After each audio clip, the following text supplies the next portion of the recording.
Okay guys, so today is the day we get started actually cutting out the boat. So once again, here is that scale model that we have here, a little platform just to give an idea. And so here is the actual design, and you can see I have all these separate parts, and so those are all going to be cut out separately and then laminated in together, and then we're going to fair out the hull, put some compound in those seams just to make sure that they're all nice and tight, and then we're going to glass it, and after that put a motor mount on it and test it out, and then get into the finish work. So I spent a lot of time thinking about where to put that hatch, and if you watched the last video you can recall that, and I was stuck between putting one under in here and one towards in here to get more weight up forward, and I've kind of just scratched the idea with the hatch for now. Typically, if I were to do a hollowed out hatch, you'd have to do that in the design process before you start cutting, but I'm going to go without a hatch at first because the more I thought of it, I wanted nice clean deck, so I didn't want that hatch to be up in the way. And I also started thinking that you can really store a lot of stuff underneath the platform, and you can just use like rubber bungee tie-offs to the sides to hold everything in there. So I figured I'm going to go without any sort of hatches right now. If they need to be added in later, that can be done. It's not as easy to do it after the fact, but for now I'm going without a hatch. So here is all the foam that is in the future going to be cut and glued together into that hull. And it's not too big of a pain in the neck. You just kind of feed each piece into the machine, run the code, and boom, off it comes. It's just kind of making all the code. It's just a repetitive process, but that's a hard part. Actually cutting this is quite easy. So for anyone wondering the cutting setup, here we got the machine, and so the maximum cutting height here is 6 inches or so, and you can see I have this router jacked up all the way, and then I made this 1/2 inch kind of crazy router bit to get 6 inches of depth.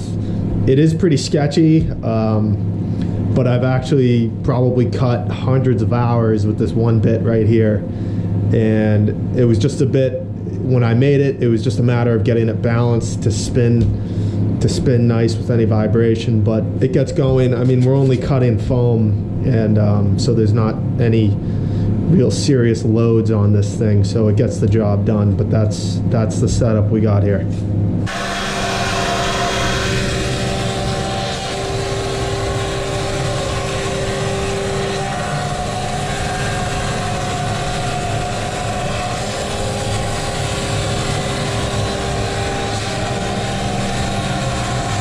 All right, so here's the first 2 pieces. So this is the boat flipped upside down, and then this is the back end.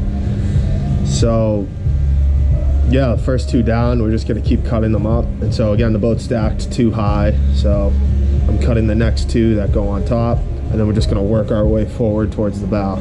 All right, so now we have the bottom part cut out. So these 2 pieces are forming the bottom of the hull, and I did tone down that concave. It was just kind of too aggressive, so it's a little bit less, and so that's what that pattern is there on the top. And I guess the wide angle of this, but yeah, we can kind of start to see the sides of the hulls there, and then the curve getting slightly larger as the boat goes on. So yeah, just gonna keep cutting out these sections, and you can see they perfectly line up, and so then these will be laminated together, and then we'll fair out the entire hull before we start glassing it. All right guys, so you can see we have basically the front half of the boat right here. So it's taped up, it's in the process of being laminated together, so the tape is holding the seams real tight. But you can see everything's looking great. It's just gonna need a little bit of fairing out and just to smooth everything over, kind of round these corners just a bit. But there's the front, and earlier this morning we got the back end put together. So this is looking at the bottom, and so obviously a lot of smoothing out to do, get everything perfectly flat, and then coming over the top side right here. So everything's looking good, And so if you recall, there is the mini model from the first video sitting right on top of the full-size thing. So obviously it's exactly the same. Really great to have had that model to just have checked everything out. All right, whole thing is now gluing together. So now we can get a final, kind of a better picture of it. I'm really liking how it's coming so far. So yeah, I mean, it's certainly bigger than I thought. I mean, I laid out and drew outlines and everything and looked at it and stood in it and thought, oh, okay, all right, this is how it'll be. But now that it's here in real life, maybe it's just that third dimension that makes it look a lot larger. But here it is. It's certainly a little bit heavier than what it should be, according to, you know, I think this foam is a bit denser than it should be, so it's got a little more weight to it, which is somewhat unfortunate, but I think it's still going to come in as a pretty light boat, hopefully. So yeah, I'm just going to let that final lamination kind of cure up, and then maybe tonight, depending on how late I am here, I might start fairing out the bottom, probably focusing on just getting the flat portion flat. There's like a little tiny slight concave in the back, but barely anything. But yeah, get that flat and then potentially get up into the bow area. I know this is going to take a little bit of work. Like, I'll probably have to fill in this a little bit. Might be able to do that at the end. Take these down, shape that nose finally, and then we'll get into, once it's all faired, you see we have some slight seams right here. So that's a no-go when you go to fiberglass. That'll cause some problems. And so I basically just take some really thick epoxy, mix it in with some fillers, and once this boat is totally smooth, I'll come in and really jam these seams with that compound and get it down in there, and then smooth it out with a squeegee, so we get a nice smooth finish. And then plus we get some extra bonding to these pieces as well. And then you can fiberglass right over very easy. And like this little ding, this little chip here will be filled in with that stuff. And so once it's all glassed up, we'll end up with a nice smooth area. All right, so a few hours early this morning, and we got the whole boat faired out, nice and even, nice and level. So it's looking great. And you can see I did go in and just puttied in any of those seams, more so to allow for no gaps when we go to glass this thing, but also just to kind of bond up all the pieces again, additionally. So everything's looking great, and now I'm just kind of in the process of thinking as to how exactly I'm going to glass this.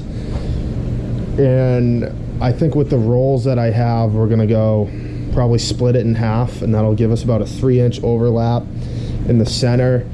That's just going to have to be, again, sanded down once we get all the glassing done, but I think that's how it's going to go. And then definitely going to be thinking about the edges.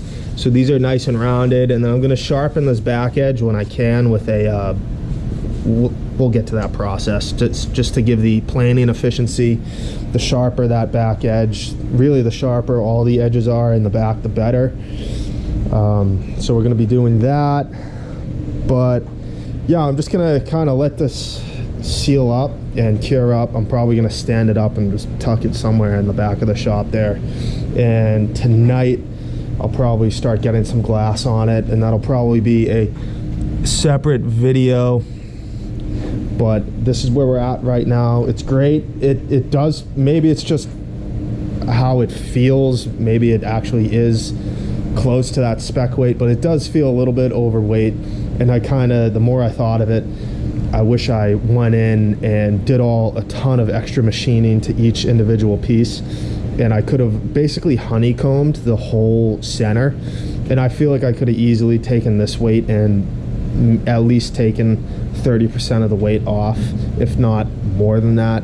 So if there is another one, whether it be larger or bigger down the road, that is something I'm gonna definitely be doing. Just honeycomb the entire center of it and get it really, really lightweight.